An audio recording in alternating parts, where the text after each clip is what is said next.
My mother looked directly at my daughter and said the words that cut through the room like a knife. "You're not my granddaughter. Get out." It happened on Christmas morning, at the exact moment everyone else was unwrapping gifts. My daughter Lily froze, her small fingers still holding the edge of a ribbon on a present she had been so excited about only seconds earlier. The entire room went silent. My sister blinked in shock. My brother stared at the wall. My father shifted in his chair like he suddenly needed to be anywhere but in that living room. And I stood there thinking, this is it. This is the moment everything falls apart. My name is Elena. I'm 37 years old, a nurse, a single mother, and the mom of a little girl who never deserved any of this. Ever since my divorce 3 years ago, family gatherings had become colder, tighter, harder to navigate. It wasn't just that I wasn't married anymore. It wasn't even that I wasn't living the kind of glamorous lifestyle my siblings loved to show off. The real problem, the thing that hung in the air like smoke every time we walked in the door, was that my daughter wasn't one of them. Not in their eyes. She wasn't blood. She wasn't a real grandchild. She wasn't worthy of the same love or the same space. And I, for the longest time, believed that if I just worked harder, if I showed up to every holiday, every birthday, every event, if I smiled more, agreed more, stayed quiet more, maybe they would accept her. Maybe, eventually, they would accept us. I was wrong. That Christmas morning had begun harmlessly. The kitchen smelled like cinnamon rolls, kids ran around with peppermint candy canes, and my sister yelled about the ham burning like she did every year. But tension began to creep in when my mother started handing out presents. Bright, shiny packages went to every single child in the room, except Lily. I saw my daughter try to hide her disappointment, folding her hands in her lap, watching her cousins tearing open boxes filled with dolls and Lego sets and matching holiday pajamas. Then she spotted a small silver-wrapped present under the tree and reached for it. Before she could touch it, my mother snatched it away. "That is not for you," she snapped. Lily blinked and whispered, "Why not?" And that was when my mother chose to say the cruelest thing she had ever said. "Because you're not really family. You are not my granddaughter." Those words echoed across the carpeted living room and landed like a slap. The cousins stopped laughing. The adults stared at their feet. Nobody defended her. Nobody defended me. Lily's face crumpled, and she ran down the hallway, crying. I followed her and found her in the upstairs bathroom, trembling, trying so hard to be quiet. She looked up at me with huge, wet eyes and whispered, "Mommy, why doesn't Grandma love me?" I didn't know how to answer. Not because I didn't know the truth, but because saying it out loud would break her heart all over again. When I went back downstairs, hoping to gather our things quickly, I overheard something that made my stomach twist. My mother was talking to my aunt in the kitchen. "She's not blood. I'm done pretending she is." That was when everything fell into place.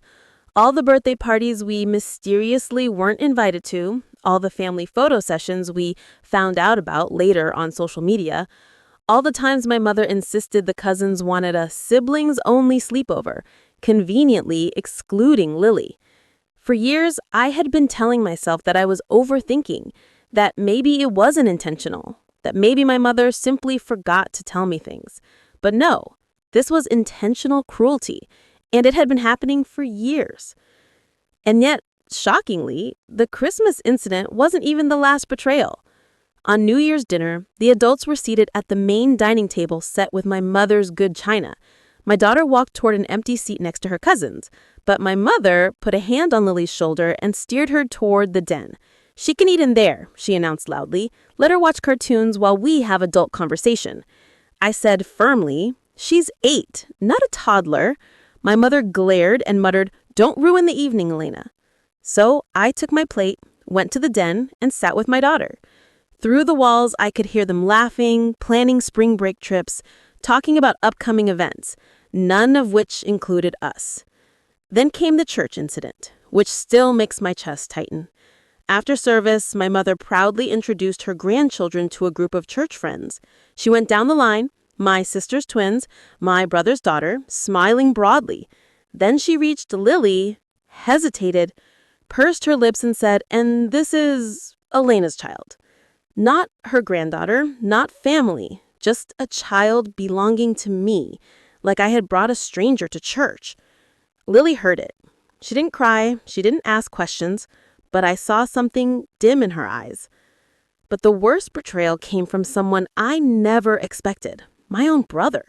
He called asking if I could babysit his kids for the weekend. I said yes, thinking Lily would enjoy spending time with her cousins. "Actually," he said, "can you get a sitter for Lily? I want my kids to have quality time with family. Unlike Lily." I hung up without a word. Something inside me snapped. That night, I began gathering evidence. Screenshots of messages, photos of events we'd been left out of, texts from cousins apologizing for not inviting Lily because Grandma said it's better if she doesn't come. I saved it all. Not to start a fight, but because a day was coming when silence would no longer protect my daughter. And while all this cruelty was happening, Lily was quietly thriving in ways my family never bothered to notice. She had won 3 school art competitions. She had a short story published in the district's Young Writers magazine. Her art teacher, Mrs. Rodriguez, told me that she was one of the most gifted students she had taught in 20 years. I saved all of that too. Her drawings, her certificates, her teacher notes. My daughter was brilliant. My family was simply blind. Unexpectedly, help started coming from places I didn't expect. Mrs. Rodriguez gently told me one afternoon, "Elena, I'd like to nominate Lily for the State Young Artist Program. She deserves a place where her talent is appreciated." My closest friend Sarah, who had gone through something similar with her stepson, offered to help support Lily emotionally. Even my sister began to question things after witnessing one particularly cold comment from our mother. She pulled me aside and whispered, "Maybe Mom's going too far. Maybe someone needs to say something." Meanwhile, my mother continued treating her behavior as if it were some kind of triumph. She boasted to neighbors about her real grandchildren. She made passive remarks about how relieved she was to stop pretending that Lily was included. I realized that the moment to stay quiet had passed. I asked my mother to meet with me privately at her house. When she opened the door, she froze. Mrs. Rodriguez and my sister were already sitting in the living room. "What is this?" she demanded. I placed a thick folder on the coffee table.